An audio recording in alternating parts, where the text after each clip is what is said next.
स्वागत है दोस्तों आपका DRD के सर यूट्यूब चैनल में। आज हम लोग बात करने वाले हैं ब्रेन, जो बोर्ड के लिए और आपके नॉलेज के लिए भी काफ़ी इंपॉर्टेंट होने वाला है। ये छोटा सा वीडियो आपको बहुत ज़्यादा आपको नॉलेज प्रोवाइड कराएगा। तो चलिए इस वीडियो को शुरू करते हैं। तो दोस्तों बात करते हैं ब्रेन अर्थात मस्तिष्क। ठीक है, किसी भी जंतुओं की पूरी जो शारीरिक जो गतिविधियाँ हैं, जो सूचनाएँ हैं, उन सारी चीज़ों का जो केंद्र है वो क्या कहलाता है? ब्रेन कहलाता है, अर्थात मस्तिष्क कहलाता है। तो जो भी सारी गतिविधियों सूचनाओं का जो केंद्र क्या होता है? मस्तिष्क होता है। ठीक है, अगर इसका डिफिनेशन में बात करेंगे तो आप कैसे ऐसे समझ लीजिए कि जंतुओं के केंद्रीय तंत्रिका तंत्र का नियंत्रण केंद्र क्या कहलाता है? मस्तिष्क या ब्रेन कहलाता है।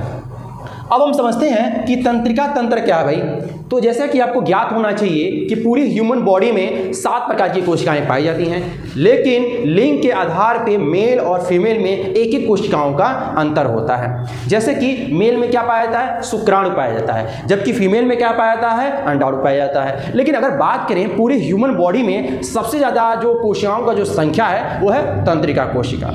अब तंत्रिका कोशिका का क्या कार्य है? तो आप यूँ समझ लीजिए, तंत्रिका कोशिका क्या करती है हमारे पूरे शरीर में, जैसे कि आपको एक पैरों में कांटा चुभ जाए या मच्छर काट ले, ठीक है, या ठंडा लग रहा है या गर्म लग रहा है, आप क्या होता है? अनुभव कर पाते हैं। तो कैसे अनुभव कर पाते हैं? क्योंकि हमारी पूरी बॉडी में क्या है? तंत्रिका कोशिका उपलब्ध है। अब ये जो तंत्रिका कोशिका होता है ना, ये सूचना देने का काम करता है। क्या काम देने का काम करता है? सूचना। और देखिए सूचना किसको देता है? तो ब्रेन अर्थात मस्तिष्क को देता है। दूसरा पॉइंट है, आप देखिए कह रहा है कि यह अनेक आचरणों का नियमन एवं नियंत्रण करता है। यह अनेक आचरणों का नियमन है। अब आपको एक ध्यान में रखना होगा कि देखिए यहाँ पर क्या लिखा है मैंने, स्तनधारियों प्राणियों में मस्तिष्क सिर में स्थिर होता है। देखिए जो भी स्तनधारी हैं अर्थात जो जीव उत्पन्न करते हैं, जो अपने बच्चों को दूध पिलाते हैं, ठीक है, स्तनधारी प्राणियों में जो मस्तिष्क होता है वो कहाँ पे उपलब्ध होता है? सर में होता है। कहाँ पे होता है? सर में होता है। अब कह रहा है खोपड़ी द्वारा सुरक्षित होता है। अब देखिए जो हमारा ब्रेन है ना वो बहुत ज़्यादा क्या है? कोमल है, और जो हमारा स्कल है, खोपड़ी थोड़ा कठोर है। अब खोपड़ी के अंदर क्या होता है? ब्रेन सुरक्षित रहता है, ठीक है। लेकिन आपने देखा होगा कि जैसे ही बाइक से कोई एक्सीडेंट हो जाए या गाड़ी से दुर्घटना मान ली घट जाती है, ठीक है, उस दौरान यदि खोपड़ी डैमेज होती है, बहुत सारी केस में क्या होता है कि इंसान बच जाता है, बहुत सारे केस में क्या होता है? इंसान मर जाता है, ठीक है। क्यों? क्योंकि ब्रेन में बहुत सारे पतली पतली नसें होती हैं, ठीक है। और क्या होता है, जैसे ही मतलब चोट लगता है, ऑक्सीजन के संपर्क में आ जाता है ब्लड, और इससे क्या होता है? खून क्या होता है? जम जाता है, जिससे ब्रेन हेमरेज हो जाता है, ठीक है। खैर आगे हम बात करेंगे।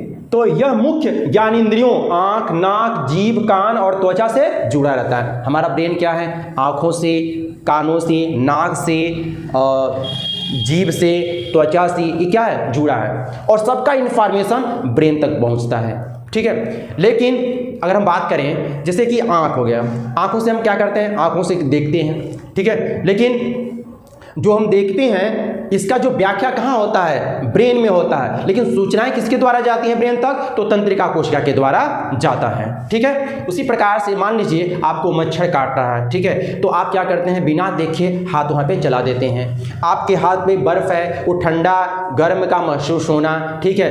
कोई आपके अगर इर्द गिर्द जो भी भोजन पकवान बन रहे हैं, जब भी उससे निकलने वाला जो वो क्या है? सुगंध, नाकों द्वारा क्या कर लेते हैं? उसको महसूस कर लेते हैं। आप जो भी वह चीज़ों को खाते हैं उसका स्वाद कड़वा, तीखा, मीठा का, ये सारी किसके द्वारा सूचनाएं जाती हैं? तो तंत्रिका कोशिका के द्वारा जाती हैं, ठीक है। तो जो भी हमारी शरीर की सूचनाएं हैं ना वो क्या होती हैं? वो बैकबोन के द्वारा, बैकबोन में क्या होता है? स्पाइनल कार्ड, और स्पाइनल कार्ड के द्वारा क्या होती है? मस्तिष्क तक पहुँच पाती हैं। अब बात करते हैं दोस्तों, तो जो हमारा ब्रेन है इसको 3 भागों में बांट दिया गया है। पहला भाग को बोलते हैं अग्र मस्तिष्क, मध्य मस्तिष्क और पश्चिम मस्तिष्क, ठीक है। अब अग्र मस्तिष्क का देखिए काम क्या है? तो इसे बोलते हैं फॉर ब्रेन बोलते हैं अग्र मस्तिष्क को इंग्लिश में। सोचने का कार्य कौन करता है? अग्र मस्तिष्क करता है। देखना, सुनना, सूंघना, स्वाद, महसूस करना, ये जो सारी क्रियाएं संपूर्ण होती हैं कहाँ पे होती हैं? अग्र मस्तिष्क में होती हैं। अब देखिए ये मैंने ऐसे डिवाइड कर दिया, केवल इसको 3 पार्ट्स में लिया है, ठीक है। मिड ब्रेन जिसे बोलते हैं मध्य मस्तिष्क, इसमें अनैच्छिक कार्य क्या होते हैं? पूर्ण होते हैं। अच्छा, अनैच्छिक कार्य जैसे कि आप जानते होंगे हमारी पूरी बॉडी में 2 प्रकार की क्रियाएं होती हैं, एक तो होती है ऐच्छिक, दूसरा होती है अनैच्छिक। अब ऐच्छिक को ऐसे समझिए कि वह कार्य जो हम सोच समझ के कर रहे हैं, ठीक है, जैसे कि बोतल उठाना, ठीक है, पानी को लेकर के पीना, ये क्या है, हमारे ऐच्छिक है। जब तक हम बोतल को नहीं उठाएंगे, सोचेंगे नहीं हमको पीना नहीं है, प्यास अगर नहीं लगे, तो जब तक हम पानी उठाएंगे नहीं तब तक पानी हम नहीं पी पाएंगे, ठीक है। लेकिन अनैच्छिक कार्य जैसे छींकना, ठीक है, और छींकते समय क्या हो जाना, आंखों का बंद हो जाना। तो छींकते समय आंखों का क्या हो जाना, बंद हो जाना, ये क्या है, अनैच्छिक है, इसमें हमारा कंट्रोल नहीं होता। अब लेकिन प्रश्न बनता है कि क्या होगा कि छींकते समय हमारी आंखें खोली रहें। तो छींकने का प्रेशर बहुत ज़्यादा होता है, उस दौरान 3 कंडीशन हो सकता है। आपकी आंखों का बाहर आ जाना, दूसरा आपकी आंखों में ब्लड आ जाना, तीसरा आपकी आंखों सूज जाना और डैमेज हो जाना। बात समझ में आ रही है। और जैसे कि हमारे हार्ट का, हमारा जो हृदय क्या होता है, वो जीवन भर लयबद्ध क्या होता है, धड़कता रहता है, ठीक है। अब खून का आना जाना, परिसंचरण होना, ठीक है, ये सब क्या है, अनैच्छिक कार्य है, मतलब जिस पे हमारा कोई नियंत्रण नहीं होता है। अच्छा, अगर हम बात करें कि ऐच्छिक और अनैच्छिक में अंतर क्या है, तो ऐच्छिक में क्या होता है, वो हमारे वश में होता है, अनैच्छिक हमारे वश में नहीं होता है। अच्छा, ऐच्छिक में क्या होता है कि ज़्यादा समय लगता है। पहले तो कार्य को हम सोचेंगे हमें करना क्या है, अब हमारा दिमाग क्या करेगा, आदेश देगा। जैसे कि भैया मुझे बॉटल उठाना है, तो पहले मैं सोचूंगा मुझे कार्य क्या करना है, बॉटल उठाना है। अब ब्रेन में मैंने थिंक जनरेट हुआ, मतलब सोचा गया, ब्रेन ने क्या किया, हाथों को आदेश दिया, भाई यहाँ पर बॉटल है, बॉटल आँखें दिखाई और हाथें क्या कर रही हैं, बॉटल को उठा रही हैं। अब पूरी प्रक्रिया समझ रहे हैं, अब ब्रेन हमारे कैसे काम कर रहा है। बॉटल को उठाया मैंने, फिर पानी क्या किया, अब पानी पीना था तो मैं पानी पी लिया, फिर बॉटल को वहाँ पे रख दिया। तो ये जो भी कार्य हो रहा है ना, इसमें सोचना है, लेकिन ये जो सोचने में जो टाइम लगता है वो भले ही बहुत कम है, लेकिन अगर अनैच्छिक कार्य की तुलना में बहुत ज़्यादा समय लेता है। जबकि अनैच्छिक कार्य में क्या होता है, ऐच्छिक कार्य की तुलना में बहुत कम समय होता है, बिल्कुल माइक्रो लेवल का जो बात कर सकते हैं, माइक्रो टाइम की बात कर सकते हैं, तो बहुत कम समय लगता है। अच्छा, अनैच्छिक कार्य में और भी हम देख सकते हैं, मान लीजिए डर से मतलब पसीने आ जाना, ठीक है, कोई आपको हुक कर दे तो क्या हो जाए, आप डर जाते हैं। आप वहाँ पर दिमाग सोचेगा नहीं कि डरना है कि नहीं है, ऑटोमेटिक आप डर जाएंगे, ठीक है। तो अनैच्छिक कार्य को समझ पा रहे हैं, ठीक है। अब बात करते हैं छींकते समय आंखों का बंद हो जाना, ठीक है। श्वसन क्रिया, हमारे सांस को लेना और छोड़ना, इसमें हमारे बस की नहीं होती है। अगर सांसें रुक जाएंगी तो इंसान क्या हो जाएगा, वहाँ पे रुक जाएगा। अब यहाँ पर देखिए, हृदय का धड़कना, हृदय का जो धड़कना वो भी क्या है, हमारे बस की बात नहीं है, वो ऑटोमेटिक प्रक्रियाएं होती रहती हैं, उसमें सोच समझ करके काम नहीं होगा, ठीक है।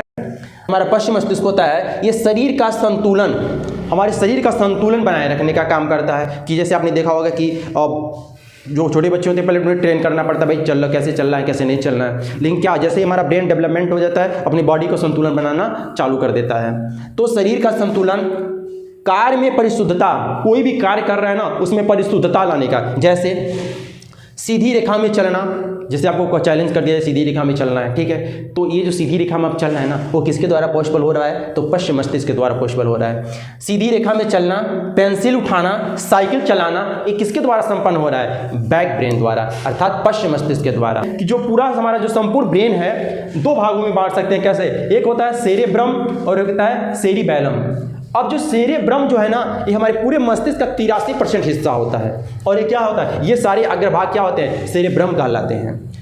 और जो हमारे पूरे ब्रेन का सेरिबैलम, ये 11% होता है, और ये पीछे होता है, यहाँ पे होता है। ये काम क्या करता है, ये हमारी पूरी याददाश्त को बनाए रखने का काम करता है। जबकि सेरेबैलम क्या करता है, हमारा संतुलन बनाए रखने का काम करता है। जैसे कि आपने देखा होगा कि शराबी जब क्या होता है, मतलब पी लेने के बाद क्या होता है, उसके चाल उसके क्या लड़खड़ाने लग जाता है, क्या लगने लगता है, लड़खड़ाने लग जाता है। और क्या करता है, उस समय लोगों को गाली देता है, जो भी करता है। तो क्या ये जानबूझ कर देता है, या मतलब क्या ये दारू ऐसा करवाता है? तो पहली बात तो ये कि ऐसा कुछ भी नहीं है। होता क्या है, जैसे हम लोग अल्कोहल पीते हैं, तो अल्कोहल पीने से क्या होती हैं, हमारी जो सेरिबैलम नामक की जो कोशिकाएं हैं वो क्या होती है, डीएक्टिवेट हो जाती हैं, मतलब अब रुक जाती हैं, मंद पड़ जाती हैं, जिससे कि शरीर का बैलेंस नहीं बन पाता है और इंसान क्या होता है, लड़खड़ा करके गिरता रहता है। लेकिन सेरेब्रम, हमारी याददाश्त है, हमारी कौन माता है, हमारे कौन पिता है, हमारे कौन भाई है, ये सबको हम पहचान सकते हैं।